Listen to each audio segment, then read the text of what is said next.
अस्सलाम वालेकुम, मैं हूँ राना फ़ादर रशीद और आप देख रहे हैं डायरेक्ट मैसेज। आज हम एक बड़ी डिफरेंट टॉपिक जो है वो डिस्कस करेंगे। हम इससे पहले डिफरेंट जो है वो एरियाज़ के ऊपर वीलॉग्स बना चुके हैं। लेकिन आज का जो वीलॉग है ये एक डिफरेंट नेचर का है।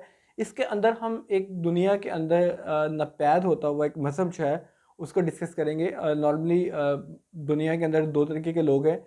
एक वो लोग हैं जो किसी न किसी मज़हब को फ़ॉलो करते हैं और एक वो लोग हैं जो किसी भी मज़हब की पैरवी नहीं करते। तो वैसे तो दुनिया के अंदर जो है वो अक्सरियत जो है उसके अंदर ईसाई मज़हब के मानने वाले हैं, मुसलमान हैं, हिंदू हैं, सिख हैं। लेकिन एक ऐसा मज़हब भी है जिसके मानने वाले जो हैं वो अगर मैं ग्लोबली बात करूँ तो वो 0.03% जो है वो उनकी टोटल आबादी है। उसके अंदर जो तादाद है इसमें तकरीबन कोई 1000 और 1500 के बीच में जो है ये जो नंबर्स हैं, इंडिविजुअल हैं, ये पाकिस्तान के अंदर भी इनकी मौजूदगी है। 1947 में ये जो नंबर थे ये तकरीबन कोई अराउंड 7000 थे और इन 7000 के अंदर जी हाँ, मैं बात कर रहा हूँ पारसी मज़हब की। पारसी मज़हब जो है ये ज़ुरतुश्त के जो है वो पैरोकार हैं, उनके मानने वाले हैं। और ये मज़हब जो है ये बेसिकली इसका जो ओरिजिन्स है वो ईरान है, पर्शिया है। ये तकरीबन कोई 3-4 हज़ार साल पुराना है, बल्कि कुछ जगह पे जो है वो अराउंड 8000 ईयर्स अगो जो है वो भी नंबर्स आ रहा है। लेकिन जो जनरली एक्सेप्टेबल इसके नंबर हैं वो यही हैं कि ये तकरीबन कोई 4000 पुराना 3-4 हज़ार साल पुराना जो है ये मज़हब है। ये बेसिकली जो ये आपका ईरान है, इराक है और जो सेंट्रल जो जो जो स्टेट्स हैं जो कि पहले अंडर रशिया थी, इनके अंदर भी इसकी काफ़ी हद तक जो है वो प्रेजेंस थी। और ये इस एरिया के अंदर जो है वो एक लीडिंग रिलीजन के तौर पे जो है ये लोग इसको फॉलो करते थे। ये बाद में फिर जब इस्लाम आया तो जो पर्शिया है जो ये यहाँ पे जब इस्लाम के बाद इनका एक बड़ा जो नंबर है वो माइग्रेट कर गया इंडिया में। तो इंडिया में ये गुजरात वाली साइड के ऊपर जो है ये लोग वहाँ पे माइग्रेट करके गए। तो वहाँ पे एक हिंदू राजा था, जिद्दी राणा उसका नाम था। उसको के जो लीडर कह लें या इनके सरदार कह लें, सरबराह कह लें, उन्होंने रिक्वेस्ट की कि वो उनको गुजरात में रहने की इजाज़त दें। तो वो जो राजा थे उन्होंने इनको एक दूध का भरा हुआ गिलास जो है वो भिजवाया, जिसका मकसद ये था कि यहाँ पे पहले ही लोग जो हैं ये ऑक्यूपाइड है, यहाँ पे मज़ीद लोग नहीं रह सकते, तो आप किसी और जगह जो है वो चले जाएँ। तो जिसके जवाब के अंदर जो इनके रहनुमा थे, इनके जो लीडर थे, उन्होंने उस दूध के गिलास के अंदर जो है वो शुगर डाल दी और उनको वापस भिजवाया, जिसका मकसद ये था कि हम हमारी जो प्रेज़ेंस होगी, हमारी जो मौजूदगी होगी, ये आपको इसका फ़ायदा होगा। हम आपके जो है वो वैल्यू ऐड करेंगे। हम हमारी प्रेज़ेंस जो है ये आपके लिए तकलीफ़ देह नहीं होगी, आपको इसका नुकसान नहीं होगा। तो जिसके बाद फिर वो जो जेदी राणा राजा था, उन्होंने इनको वहाँ पे रहने की इजाज़त दी। तो इस वक़्त दुनिया के अंदर तकरीबन जो है वो डिफरेंट नंबर्स आ रहे हैं और हर अगर इसकी आप कोई 6 महीने या साल का आर्टिकल जो है वो पढ़ें तो हर गुज़रते हुए टाइम के साथ इसके अंदर जो है वो डिक्लाइनिंग ट्रेंड है। इसके नंबर्स जो हैं वो मज़ीद कम होते जाते हैं। ये कोई इस वक़्त जो है वो तकरीबन 150 के जो है तकरीबन 1.5 लाख के करीब ग्लोबली लोग हैं जो इस मज़हब के मानने वाले हैं। इसमें कोई तकरीबन कोई 60,000 के करीब जो हैं वो इंडिया में हैं और जैसे कैसे मैंने स्टार्ट में कहा है कि 1000 और 1500 के बीच में जो नंबर है ये पाकिस्तान में है। ये बेसिकली जो इसके मानने वाले हैं जो पारसी मज़हब के मानने वाले हैं वो नॉर्मली बहुत ज़्यादा पढ़े लिखे लोग हैं। वहाँ पे लिटरेसी रेट जो है अगर मैं पाकिस्तान की बात करूँ तो वो तकरीबन 100% है।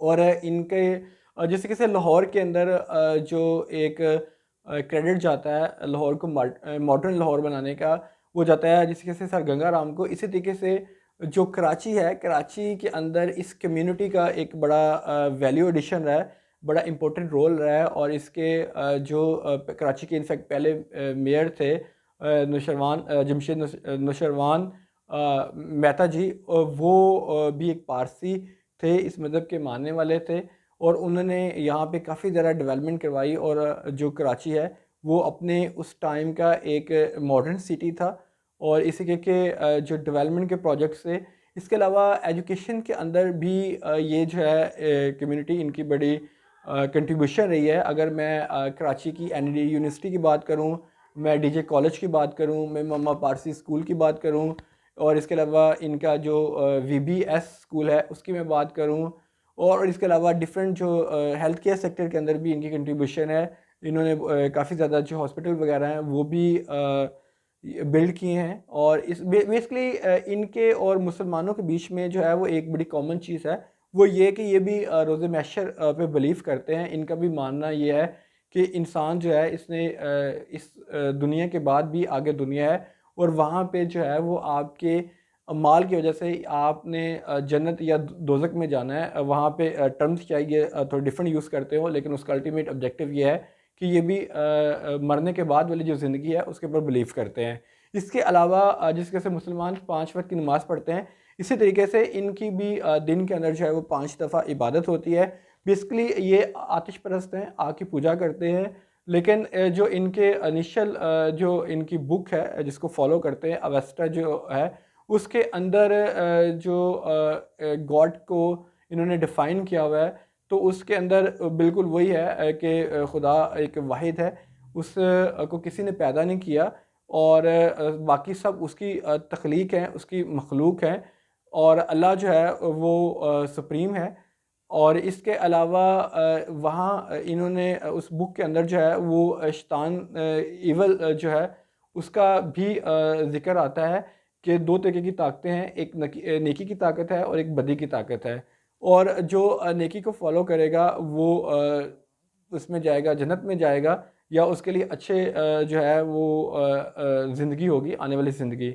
और इसी तरीके से जो इनकी मज़हब की फ़िलॉसफ़ी है वो 3 चीज़ों के ऊपर घूमती है। 3 उसके पिलर हैं, और उसमें सबसे जो टॉप ऑफ़ द लिस्ट है वो ये है कि आपके जो थॉट्स हैं, आपके जो ख़यालात हैं, वो उनकी बेस के ऊपर आप जो है डिफ़ाइन करती है आपकी लाइफ। सेकंड जो है वो आपके वर्ड्स हैं, आपकी गुफ्तगू है, और तीसरा ये है कि आपके डीड्स हैं, आपके एक्शंस हैं, आपके इमाल हैं। तो ये तीनों चीज़ें जो हैं ये मिल के इस मज़हब को जो है इसके पैरोकार जो हैं वो इसको अपनी लाइफ के अंदर जो है वो अप्लाई करते हैं। तो ये बेसिकली बाय चांस जो है वो मुझे भी इस पारसी कम्युनिटी के कुछ लोगों से इंटरेक्शन का अपॉर्चुनिटी मिली। इनफैक्ट कि जब मैं कराची में था तो मेरे साथ जो है वो मेरे क्लास फेलो थे। मैं अगर उनका यहाँ पे नाम भी ले सकता हूँ, एक आइवान नाम था उनका, और तकरीबन हमने 2 साल जो है वो इकट्ठे पढ़ा है। और इसके अलावा फिर मैं जब सीमेंस में था तो वहाँ पे भी मेरे साथ कुछ कलीग्स थी जो कि पारसी कम्युनिटी से जो है वो बिलोंग करती थी। इसके अलावा इनकी एक और चीज़ है जो नॉर्मली हमें थोड़ा-सा डिफरेंट है हमारे लिए, वो ये कि ये जो इनके मुर्दे होते हैं, उनको नॉर्मली दफ़नाते नहीं हैं, बल्कि अब तो शायद ये ट्रेंड जो है ना, इनके अंदर भी कुछ इस तरह से मुसलमानों के डिफरेंट फ़िरके होते हैं। ऐसे इनके भी डिफरेंट जो है वो सेक्टेरियन बेसिस के ऊपर डिवीज़न है। तो इसके अंदर कुछ लोग ये कहते हैं कि सेक्टेरियन बेसिस के ऊपर एक स्कूल ऑफ थॉट जो है वो ये कहता है कि जो मूर्तें हैं इनको आप जो है वो आपने इनका जो टावर ऑफ साइलेंस है, ठीक है, जिसको दुखमा भी कहते हैं, वहाँ पे ये उसको छोड़ते हैं, मुर्दे की उसको डेड बॉडी को छोड़ते हैं, और उसका ये होता है कि जो गिद्ध वगैरह हैं, चीले वगैरह हैं, जो परिंदे वगैरह हैं, ये उसकी जो है वो उसको खाएंगे।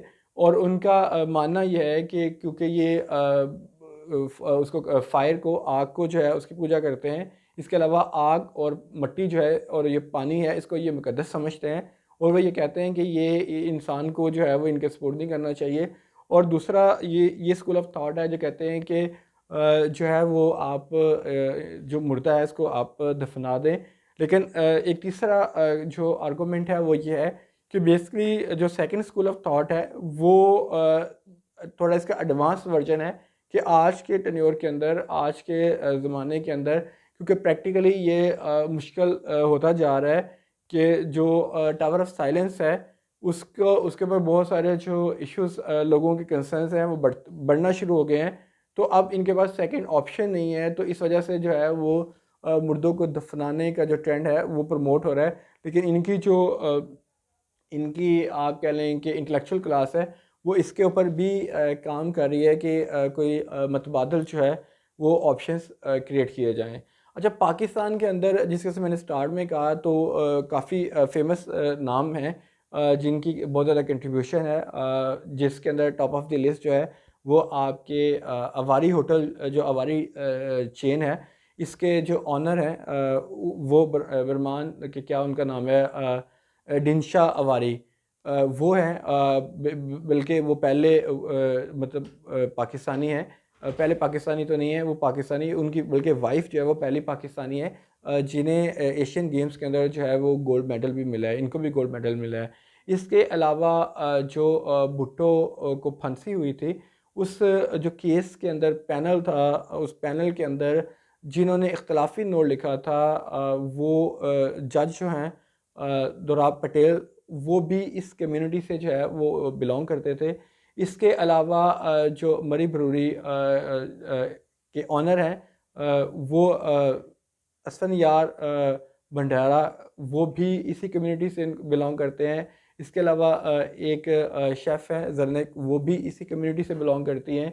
इसके अलावा अगर हम बात करें इंडिया के अंदर, तो इंडिया के अंदर भी ये बिज़नेस कम्युनिटी है, और जो फेमस बिजनेसमैन है जिसके से टाटा ग्रुप के ऑनर हैं रतन टाटा, वो भी जो है इसी कम्युनिटी से हैं। इसके अलावा जो इंदिरा गांधी के हस्बैंड थे फ़िरोज़ गांधी, वो भी पारसी थे। और इसके अलावा जो उनके एक फील्ड मार्शल मानेक शाह थे, वो भी जो है पारसी कम्युनिटी से बिलोंग करते थे। इसके अलावा कायदे आज़म जो है, उनकी जो वाइफ़ थी रती भाई, वो भी पारसी कम्युनिटी से बिलोंग करती थी। और इनफैक्ट जो कायदे आज़म की बेटी हैं, उन्होंने भी फिर बाद में पारसी लड़के से ही शादी की। तो ये एक बेसिक आप कह लें कि इंट्रो है, एक जो इन्फॉर्मेशन है जो ये पारसी मज़हब के बारे में है। और जैसे कि मैंने स्टार्ट में कहा है कि पाकिस्तान के अंदर, इनफैक्ट दुनिया के अंदर ही ये एक ऐसा मज़हब है जो कि हर गुज़रने वाले दिन के साथ इसके जो पैरोकार हैं उनकी तादाद के अंदर जो है वो एक नोटिसेबल जो है डिक्लाइन है, कमी आ रही है। उसकी डिफरेंट रीज़न्स हैं। एक तो टॉप ऑफ द लिस्ट ये है कि ये लोग जो है शादी जो है उसको इनकी लाइफ की प्रायोरिटी के अंदर शादी जो है वो नहीं है, ये उसको इतनी इम्पोर्टेंस नहीं देते, और ये करियर ओरिएंटेड हैं। और इसके अलावा इनके जो बच्चों की तादाद है वो भी कंपैरेटिवली इनके बच्चे भी कम होते हैं। इसके अलावा ये जो डिफरेंट मज़ाहब है उसके अंदर ये शादी जो है इनको वो भी अलाउ नहीं है, ये लोग शादी भी नहीं करते। और इसके अलावा एक और भी रीज़न है कि जैसे कैसे बाकी मज़हब जो हैं वो तबलीग के ज़रिए बढ़ते हैं, वो प्रीच के ज़रिए वो जो है उनके नंबर्स में एडिशन होता है। तो ये बेसिकली तबलीग जो है या अपने मज़हब को ये इसी कैसे ओपन इन्होंने किया हुआ कि दूसरे लोग जो हैं इस मज़हब में आ सकें, तो जो ओरिजिनल नंबर्स हैं वो वो ही जो है वो आगे फॉरवर्ड हो रहे हैं। और अदरवाइज़ जो है उसके अंदर बल्कि इनकी जो 30% के करीब ऐसे लोग हैं जिनकी एज 60 से प्लस है। तो ये नंबर जो है वो ग्लोबली एक अलार्मिंग नंबर है, इसके अंदर एक बड़ी जो है वो कमी आ रही है। इसके अलावा अगर जिसके से मैंने स्टार्ट में कहा है कि एजुकेशन के अंदर इनकी बड़ी कंट्रीब्यूशन है, हेल्थ केयर के अंदर इनकी बड़ी कंट्रीब्यूशन है। इसके अलावा एक इनका कराची के अंदर जो इंस्टीट्यूट है, कराची पारसी इंस्टीट्यूट, उसके उसको ये भी एजाज़ है कि हनीफ मोहम्मद ने वहाँ पे जो उनका क्रिकेट ग्राउंड है कम्युनिटी का, कम्युनिटी सेंटर का, उसके अंदर पहले इंटरनेशनल क्रिकेट के मैचेस वगैरह भी होते रहे हैं। और हनीफ मोहम्मद ने जो 399 की इनिंग्स खेली है वो भी इसी ग्राउंड में खेली है। तो ये आज का व्लॉग था। मैं उम्मीद करता हूँ कि आपको पसंद आया होगा। आपका कोई फ़ीडबैक हो, कोई सजेशन हो, वो आप प्लीज़ शेयर करें। अच्छा, एक चीज़ जो मैं बताना आपको भूल गया वो ये कि जब पाकिस्तान बना है तो लाहौर के अंदर भी इनके तकरीबन को 1500 के करीब जो है वो नंबर्स थे। और मुल्तान में भी इनके कुछ जो लोग कुछ घर थे, इसके अलावा रावलपिंडी में भी थे, कोयटा में भी थे और सक्खर में भी थे। अब जो है ये नंबर्स मुल्तान के अंदर तो मैंने भी रिसेंटली रिसर्च के अंदर मैंने देखा है कि शायद कोई एक आध बंदा जो है वही है, बाकी या तो ये पाकिस्तान से बाहर चले गए हैं या जो है कराची ये मूव कर गए हैं। लेकिन ये मुल्तान में या लाहौर में इनके जो नंबर्स हैं और इवन के रावलपिंडी में बहुत ज़्यादा कम हो गए हैं। तो सखर जो है वहाँ पे इनका एक बहुत बड़ा जो फायर टेंपल है, इबादत गाह है, वो भी मौजूद है, जिसके जो कस्टोडियन है, केयर टेकर हैं, वो बताते हैं कि साल या 2 साल के बाद इनका कोई एक डेलीगेशन आता है और वो कुछ घंटे के लिए, अदरवाइज़ वो भी वहाँ पे भी कोई नहीं है। लेकिन कोयटा के अंदर एक जो रोशन खुर्शीद बरूचा सेनेटर भी हैं, वो वहाँ से बिलोंग करती हैं और कोयटा के अंदर इनके जो है वो अगर पाकिस्तान में सेकंड नंबर पे जो नंबर्स हैं वो कोयटा के अंदर हैं। तो नाज़रीन अगेन आप जो हमारा चैनल है डायरेक्ट मैसेज, इसको ज़रूर सब्सक्राइब करें और इस वीडियो को जो है वो शेयर करें। और अगर आप समझते हैं कि इस व्लॉग के अंदर मैं कोई बेसिक इन्फॉर्मेशन जो है वो मिस कर गया हूँ, तो आप प्लीज़ कमेंट सेक्शन के अंदर जो है वो आप ज़रूर शेयर करें, ताकि जो हमारे नाजरीन हैं उन तक जो है वो मैक्सिमम इन्फॉर्मेशन जो है वो पास हो। टेक केयर, बाय बाय, अल्लाह हाफिज़।